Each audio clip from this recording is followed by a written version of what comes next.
1961 et 2003, est-ce que les sources des capitaux ont changé et est-ce que les sources des capitaux pour les propriétaires francophones sont différentes que pour les propriétaires anglophones? Donc, la question est, y a-t-il changement dans les sources de capitaux entre 1961 et 2003? Pour le capital étranger, non. Pour le capital canadien-anglais, non. Mais pour le capital francophone, la principale innovation est l'apparition en 1965 de la Caisse de dépôt et placement du Québec, qui avait, vous vous souviendrez, un double mandat, l'épargne pour la retraite et le développement économique du Québec. On a un débat historique là-dessus depuis ce moment-là.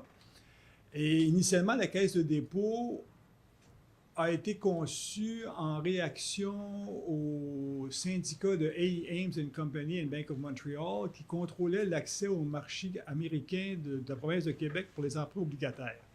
Et lorsque le gouvernement du Québec a voulu nationaliser Hydro-Québec en 1962, ils se sont fait dire par son syndicat d'emprunt, si vous voulez qu'on vous prête l'argent, vous faites mieux d'être gentil que nos amis, de Shawinigan Light and Power.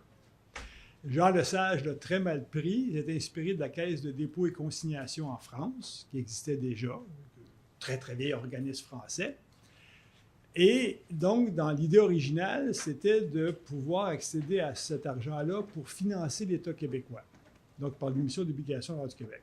Et ce qui s'est produit, c'est que le gouvernement canadien, sous Judith LaMarche, voulait créer le régime de rente du Canada, mais l'amendement constitutionnel des années 50 qui a transféré les pensions de vieillesse des provinces au fédéral, parce que de 1926 à 1951, les pensions de vieillesse sont de responsabilité provinciale au Canada. Il y a un programme de financement conjoint fédéral-provincial, mais c'est une dépense provinciale. Alors, à ce moment-là, les provinces avaient un droit, et le gouvernement du Québec a exercé son droit, et c'est pour ça que le Régie des rentes du Québec et la Régie des rentes du Canada sont distincts. Et historiquement, au Canada, l'argent allait en prêt direct aux provinces en fonction d'où venait l'argent. Mais après quelques années, donc au début des fins des années 60, début des années 70, on transforme la Caisse de dépôt et elle devient en partie, une partie de ces argents vont aller comme source de capital privé. Alors, peut-être la classique, la plus intéressante, à la fin des années 60, le gouvernement fédéral exige que les firmes de câblo-diffusion soient de propriété canadienne. La câblo-diffusion est apparue au début des années 60, elle vient des États-Unis et c'est les Américains. Alors, à Montréal, de mémoire, c'est CBS qui avait la firme de câblo-diffusion. Pour eux, c'est une façon, évidemment, de vendre leur programme. On impose donc une politique canadienne. Il y a un monsieur Chagnon, quelque part à Terrebonne, qui a un petit réseau de câblo-diffusion pas bien important. Puis là, le gouvernement du Québec n'est pas très content d'avoir l'idée que les Canadiens anglais vont prendre la câblo-diffusion. Il lui suggère, tu pourrais peut-être acheter, parce que CBS doit vendre. Ils n'ont pas le choix. La réglementation les oblige à vendre. Tu pourrais peut-être acheter à Montréal. Ah, j'ai pas d'argent. Hey, écoute, j'ai un petit arbre là. Non, c'est pas grave. Tu vas émettre des actions à la Caisse de dépôt et avec cet argent, tu vas acheter. Donc, Vidéotron va naître comme ça. Mais vous vous rappellerez, au début des années 2000, Vidéotron veut se vendre à Rogers. La Caisse de dépôt fait « On a une entente d'actionnariat signée à la fin des années 60. Nous avons le droit de premier refus. » C'est comme ça que Vidéotron va passer à Québécois. Alors ça, c'est le cas le plus clair. Mais fondamentalement, plus important, ça voulait dire quoi? Prenez Cascade ou d'autres compagnies.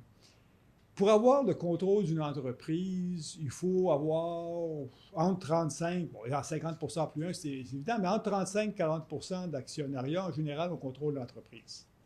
Ou on a des actions à vote multiple comme Bombardier. C'est ce que Bombardier a fait. Dans d'autres compagnies, ce qu'on fait, c'est que vous avez, disons, les actionnaires originaires francophones, ont peut-être les Frères Lamer, ont peut-être 20-25% de Cascade. La Caisse a un autre 20. Ensemble, ça vous fait 45, et donc vous appuyez l'entrepreneuriat francophone en créant des blocs de contrôle, caisse plus entrepreneur. Donc oui, c'est une très bonne question. Il y a un changement important, c'est de l'épargne conscrite par une législation publique, la cotisation au Régie des rentes du Québec, qui va servir à financer une partie de la croissance entrepreneuriale francophone au Québec. J'ai une question, M. Talbot. Quand vous avez parlé de la Ligue, de la bonne entente, est-ce que vous pensez que le fait qu'il y a eu les années Wilfrid Laurier auparavant, vous n'avez pas parlé, est-ce que vous pensez que ça a aidé dans le rapprochement entre les francophones et les anglophones? Il faut que vous changez de personne. Ah, Répétez la question. je vais mettre en arrière. Alors, la question, c'est comment la période de Wilfrid Laurier, comment est-ce que ça a contribué au rapprochement? Je pense que, oui, j'ai pas beaucoup de personnes s'est inspirées de Laurier, surtout à la fin de la guerre ou immédiatement après la guerre. Je pense qu'on avait une meilleure reconnaissance du rôle médiateur que Laurier a essayé de jouer. Je pense que Laurier, et j'admets, je ne suis pas un expert sur Laurier, mais je pense que lui, le contexte lui a permis peut-être de favoriser le rapprochement, mais peut-être plutôt éviter les crises là où possible, plutôt que damage. Lui, pour le contexte historique, pour Laurier, c'était peut-être plus damage control, disons. Tandis qu'aux années 20, il y avait une ouverture modeste, mais importante, je dirais, et où on pouvait prendre des mesures plus concrètes. Par exemple, on a fait un débat sur la question de la monnaie bilingue à l'époque de Laurier. Et Laurier s'est dit, ben, je ne vais pas toucher à ça. C'est pas nécessaire. Ça sera son excuse, je pense, ce sera trop cher de changer tous les billets et tout ça. On ne va pas le faire. Tandis qu'en 1936, le contexte politique a permis à ce qu'on a adopté la monnaie bilingue et la vaste majorité des députés canadiens anglophones ont voté en faveur de cette mesure. Mais je ne pense pas que ça aurait été possible aux années 1900 sous Laurier. Mais c'est important les personnes qui ont été influencées par Laurier, comme Mackenzie King, comme Ernest Lapointe, ont tiré inspiration de Laurier puis ont pris des mesures plus concrètes quand ils avaient l'occasion de le faire. Merci. Albeit some MPs argue that French on the banknotes would debase the currency. Ouais, c'est ça. C'était le débat aux années 1900 ou en 1930. Ouais, c'était un débat chargé. J'ai lu les journaux de l'époque. Les journalistes disaient que c'était comme on était en pleine crise économique. Il y avait bien d'autres affaires qui se passaient, mais c'était le débat le plus chargé que les journalistes ont jamais vu aux années 30.